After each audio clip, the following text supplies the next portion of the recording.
জন্মসূত্রে নাগরিকত্ব বাতিলে প্রেসিডেন্টের নির্বাহী আদেশের বিরুদ্ধে সুপ্রিম কোর্টের বাইরে বিক্ষোভ সমাবেশ অনুষ্ঠিত হয়েছে। বিক্ষোভকারীরা ট্রাম্প বিরোধী নানা প্ল্যাকার্ড হাতে নিয়ে সংবিধানের ৪র্দশ সংশোধনের অধিকার বহাল রাখার দাবি জানান।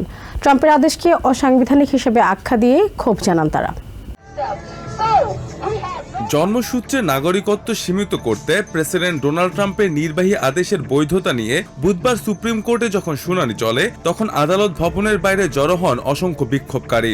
আমেরিকার নাগরিক নন এমন বাবা মায়ের সন্তানদের জন্মসূত্রে নাগরিকত্ব অস্বীকার করার এই নির্বাহী আদেশের বিরুদ্ধে প্রতিবাদ জানাতে এই বিক্ষোভ অনুষ্ঠিত হয়।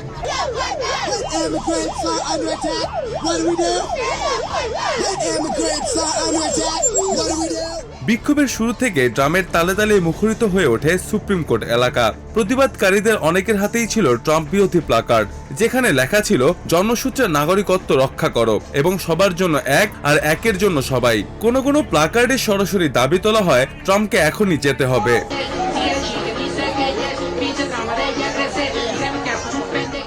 ট্রাম্প প্রশাসনের নীতি কার্যকর হলে মিলিয়ন মিলিয়ন নাগরিকের অধিকার হুমকির মুখে পড়বে বলে উদ্বেগ প্রকাশ করেন বিক্ষোভকারীরা। At the time, Chinese immigrants were forbidden from becoming citizens. আইনের শিক্ষার্থী তামারা সাপ্রো প্রত্যাশা করেন সুপ্রিম কোর্ট সঠিক রায় দেবে। Seeing them sort of wrestle with that, both the council and the justices was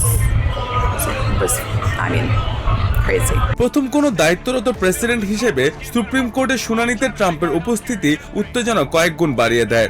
শুনানি কক্ষে উপস্থিত থাকা তামারা সাপ্রো জানান, প্রেসিডেন্টের উপস্থিতি এজলাসের পুরো পরিবেশ বদলে দেয়। But I definitely feel like it changed the mood and it changed the atmosphere in some respect, because obviously বিশ্বখ্যাত শেফ এবং সমাজসেবী হোসে আন্দ্রেস বিক্ষোভ সমাবেশে যোগ দিয়ে একত্রতা প্রকাশ করেন। তিনি বলেন, জন্মসূত্রে নাগরিকত্ব পাওয়ার বিষয়টি কোনো আইনি দুর্বলতা বা ফাঁকফোকর নয়, বরং এটি আমেরিকার একটি গুরুত্বপূর্ণ ও পবিত্র অঙ্গীকার।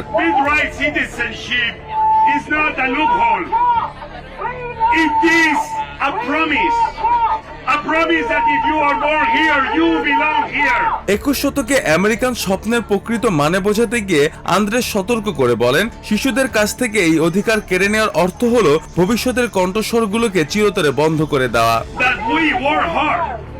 To make sure that everyone has the same rights as my daughters did, the same opportunities that we want for our own children. Mustafa Ashikin Abir, TVN 24 news desk. This amazing country. New York থেকে সম্প্রচারিত TVN 24 television বিশ্বজুড়ে বাঙালির কণ্ঠস্বর।